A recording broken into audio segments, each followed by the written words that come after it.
Hello everyone. Today we are very fortunate to have Katie Mayerson joining us for a very important conversation about how we engage and empower vulnerable youth who were or are being exposed to trauma and violence. Katie is the community health promoter specialized in mental health and substance use issues. Katie, welcome to the Engaging and Empowering Vulnerable Youth Mentors Training. Thanks so much for having me. It's so great we have you here. We all know Katie has years of experience working with youth, and her work centers around exposure to trauma and violence.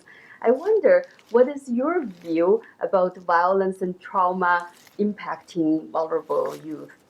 Anytime somebody is exposed to a traumatic event, our fight, flight, or freeze response can be triggered, which can throw our nervous system out of whack very briefly, for a little while, or for a very long time. We often see changes in mood, in eating and sleeping patterns. We can see strong emotions, changes in relationships. Trauma can impact our concentration and memory, which can also impact young people's ability to succeed academically.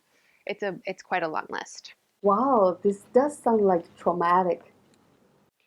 The other thing that's very important to know is that exposure doesn't just mean being witnessing or being the victim of violence. Just living in communities where there's an ongoing threat of serious violence can lead to chronic stress and hypervigilance, which are very energy expensive states. This means that our body has less fuel to put towards other important things like our immune systems and our brain development. This kind of chronic stress can lead to what's called the negative bias, where you go on to assume the worst. So, what would all this mean for mentors who work with vulnerable youth? Well, it's important to remember that everybody's experience of a situation and their response to it will be different.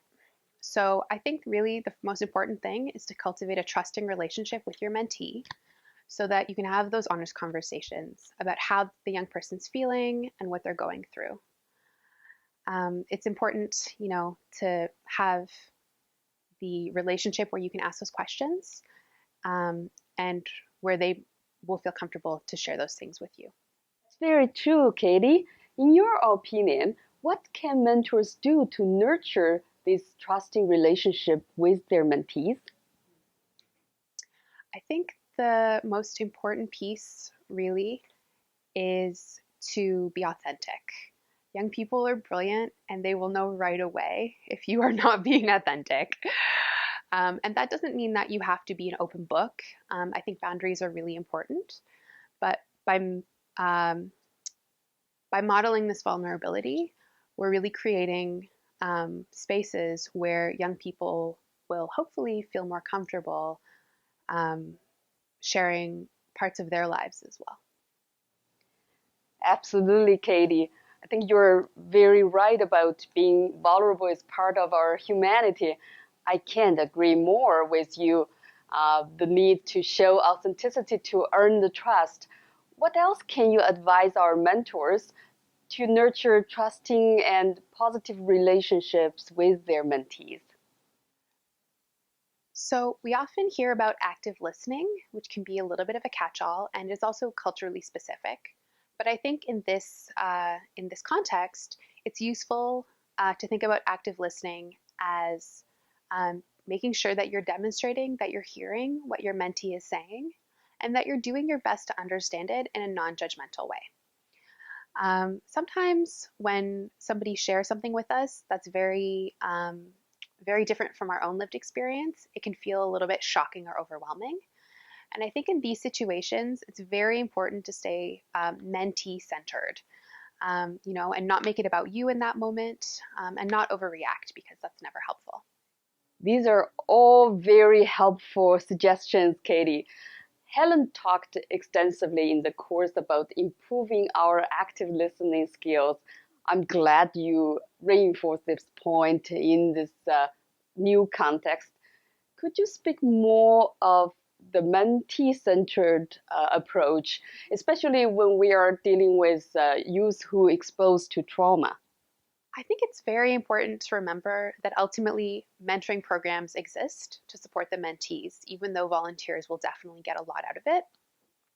So when I say mentee-centered, what I mean is that really just the mentor stays focused on the mentee, and especially in situations where you're discussing heavier topics, taking your cues from the young person and really letting them guide the conversation. You're right. This is very important. Are there any other communication tips that you can give to our mentors? One, I think, is to listen, like we just talked about active listening and making sure that you're hearing what's being said. But I also think it's important to listen for what's not being said, whether that's words or emotions. And when emotions are expressed, validating them. So not just saying, I hear you, but being able to say, yeah, of course you feel that way given what you've been through. I think learning to be comfortable with silence, and that's a real skill. But sometimes silence can often be important. It gives us an opportunity to think about what we're going to say next. And I really think it can be comfortable silence can be very supportive. In the Stepping Stones resource from the province, they talk about being patient and available, and I think that that's really great advice. Another piece is body language is so huge. We do so much communicating with body language, and so not to forget about that. So to pay attention to what the mentee's body language is telling you and what your body language is telling them. In terms of being mentee-centered, the young person gets to decide when the conversation's over and how much they share with you, and not to push them, to really respect that. And I think, thanking your mentee for opening up to you and trusting you enough to share their story. Thank you for watching this interview. You can check the bio section of our course introduction if you'd like to find out more about Katie. If you have questions, as always, please post them on the discussing board, and we will ask our course mentors and subject matter experts to shed a light on them. And don't forget to check the links that Katie recommended in this video about those documents. Thank you.